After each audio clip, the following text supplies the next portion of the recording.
Are you thinking about painting your house? Are you wondering about the preparation process before you apply paint? Are you aware of everything you need to do first? Do you want a tour of the common problems you'll need to address before you apply paint in your home? This video is definitely for you.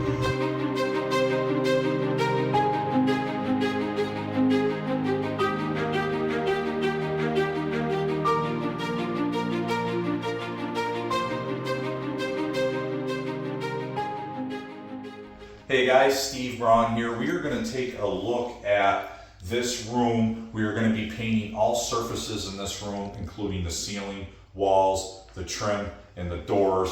And I want to take a walk through and we're going to look at some of the common types of problems that you would want to address in a bedroom like this before you just jump right into painting. Make sure to subscribe and stay tuned to Braun's Painting Network, where we are regularly uploading and updating our video library to help you solve the problems you'll see in this video and much, much more. One of the most common things that you'll typically see if we come over here is that you're going to have anchor holes, screw holes, and anchor holes like this. You also have some residual damage, probably from tape or just the fact that the room has been lived in. It was a child's bedroom for years that grew up in here. So this is very typical. So we're going to want to pull out anchors like this, get them filled.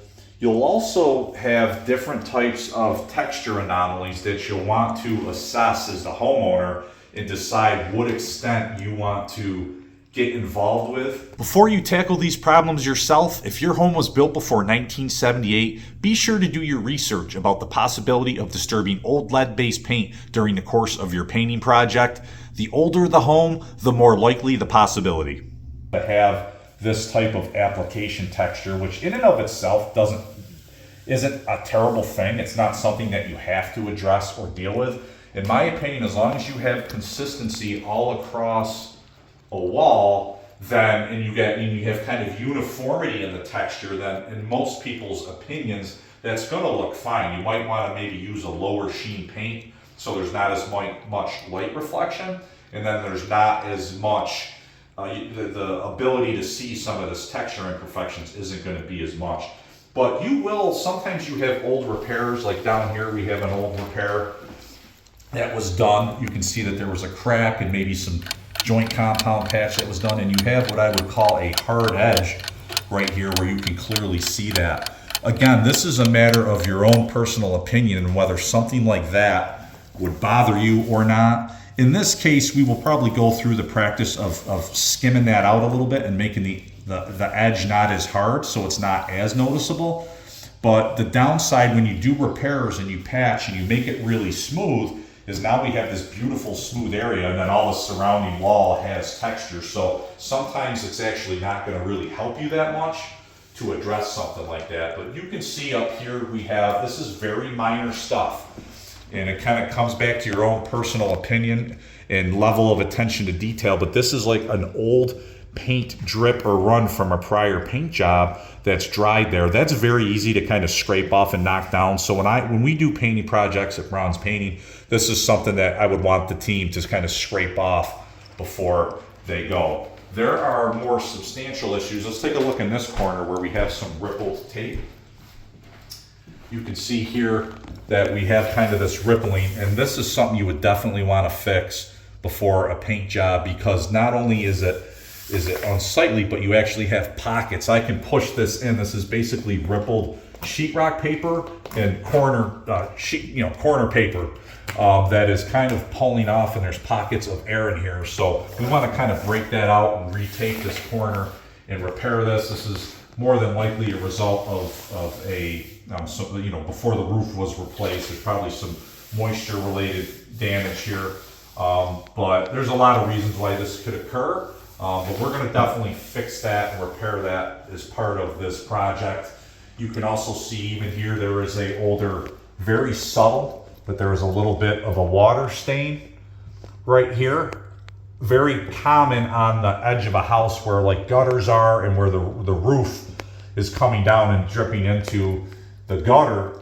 if there has been any sort of small minor leaks, you might get some sort of water stain. Usually it's more pronounced. This may have been painted over before, so it's very subtle, but there are special primers that we'll talk about that you will want to use to make sure that we are completely blocking that out. Up here, we have a good old-fashioned stress crack. These are very common along window intersection, window headers and corners of windows, and it just happens from really could have been there for a long time, from settling of the home, from changes in humidity and temperature changes of the home. We live in the Northeast where we deal with a lot of different temperature changes over the course of the year, extremes of hot and cold.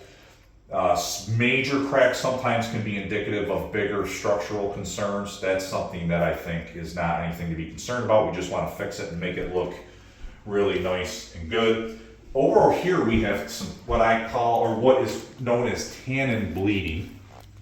This is a mullion strip. There was, windows had been replaced at some point in this home, and somewhere along the line, this is called a window mullion strip. It's a piece of wood trim. It basically covers up the intersection of these windows here, and it may not have been primed prior to the paint being put on, so over time you're pulling the tannins out of the piece of wood in the grain, and it's coming to the surface and bleeding through paint. The good news is there are special primers, shellac-based or oil-borne primers that can be used before you put on paint to prevent that from bleeding through. If you just paint over it, it might look good for a little while, but it will definitely come back through. So something we definitely want to take care of.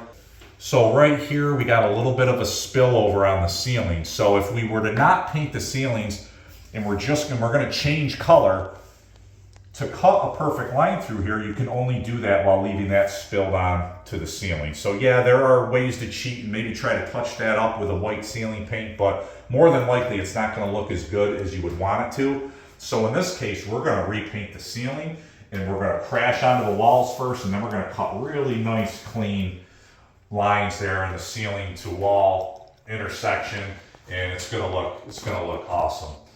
All right, so we're in the hallway of this raised ranch home, and here are some more opportunities to do some really good preparation and repair work before we start the painting work out here. This is, they had a really fun decorative faux finish that was done years ago, and they're ready for a change. I want to switch it up. It served them well for a long time, but now we want to paint over it. And when you do these types of, this was a rag faux finish, and so you get a little bit more texture on this than you would a normal paint job. So one of the things we'll do before we paint this room is we'll put as a professional painting company, we have a really cool Festool planer tool that hooks up to a HEPA vacuum and allows us to put that on here with various different types of grit, sandpaper grit, and we'll buzz down a lot of that texture and give it to give it a really nice foundation. If you don't have that type of cool tools, there are smaller sanders that can be used, or even a manual hand sanding would be a great first step as a homeowner or a do-it-yourselfer before you paint over this type of faux finish. Keep in mind, a faux finish not only has texture, but the paint is intermixed what's called a faux finishing glaze, so it's a pretty glossy finish coat versus just a normal wall paint. And even that alone, you want to make sure that it's been cleaned and it's been knocked down and scuff sanded before we paint it for proper paint adhesion. We have some pretty substantial cracks that we're going to repair in this hallway. It's pretty common in residential homes to see these types of cracks in hallways. That you can see here, there's not bad bounce or flex in here, which is a good sign, but it is a pretty substantial crack. We need to address it. We have a pretty substantial void in here that has kind of been repaired in the past. And we're going to take it another level, and we're going to we're going to channel this out. We're going to use proper tapes and joint compounds and get this repaired and floated out and blended all before we paint. That'll be a part of what we do. We have an even bigger issue here where we got quite a substantial crack. Got a little bit of bounce and flex. See this right here? See how substantial that is? We want to take some of that bounce out of this before we just put tape on it. So we're gonna do some work here and get this repaired really nice.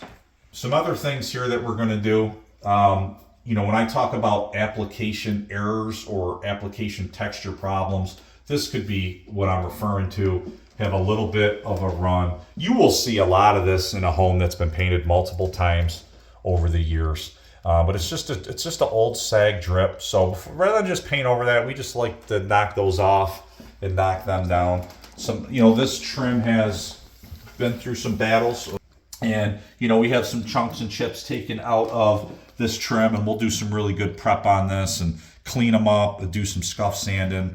Can always, if there's gaps, things like little cracks like this, we can put a little bit of caulk in there to fill those voids, and if there's any real big chips or chunks and anomalies taken out, we can fill that with some combination of caulk, painter's putty, or even plastic wood, other types of wood fillers.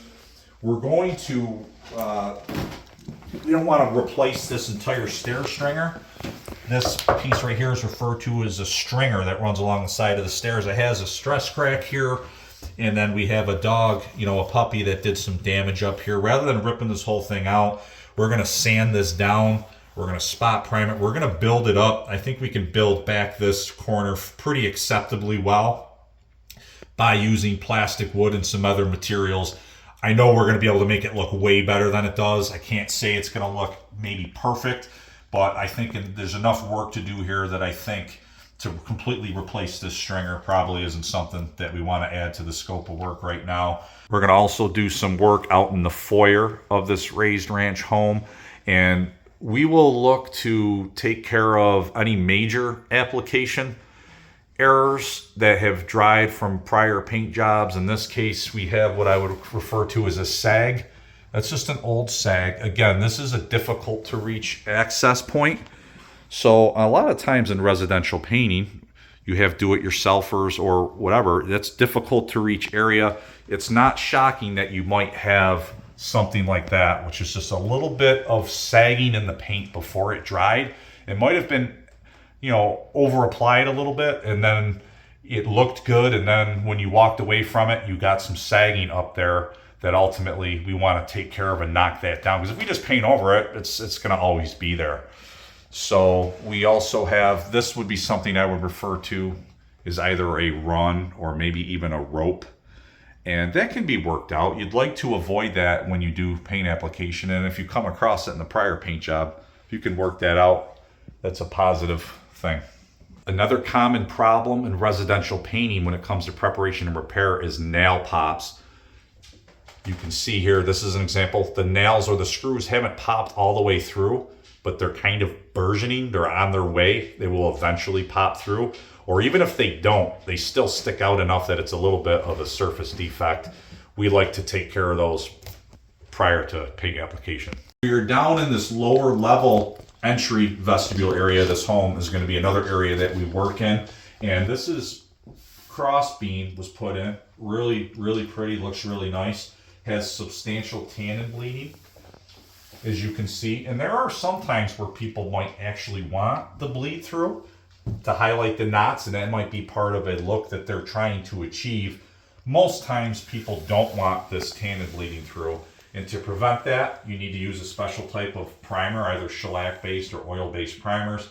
That'll seal that off, and then when you put the finish paints over the top, it'll prevent it from keep bleeding through. So we're going to take care of that. We also, if we come over here a little bit, when we have moldings and trim work and moldings that are installed, it can often look a lot better if we do some caulk work. We'll use a high quality, flexible acrylic latex caulk. In this gap that is under here, we will apply the caulk in here, finger tool it in here, and it'll be get rid of this gap and make it look like a lot nice and tighter. Now, in certain rustic situations, somebody might want those gaps, and I understand that, but more times than not, people want it to look as tight as possible. We also have here where we have the same thing going on. We have this closet door casing that was put on, and we have a substantial gap here that can easily be removed by using acrylic latex caulk. Obviously you want to do that before you paint. So there you have it, guys. That is your tour of some common preparation and repair problems you need to identify and tackle before you jump into applying paint on a residential interior painting project. Before you can solve those problems, you need to know what to look for. So I hope you found this video useful. And if you'd like to see how we repair all of these problems and you'd like to learn more about residential painting, please follow and subscribe to us on Braun's Painting Network. Happy painting.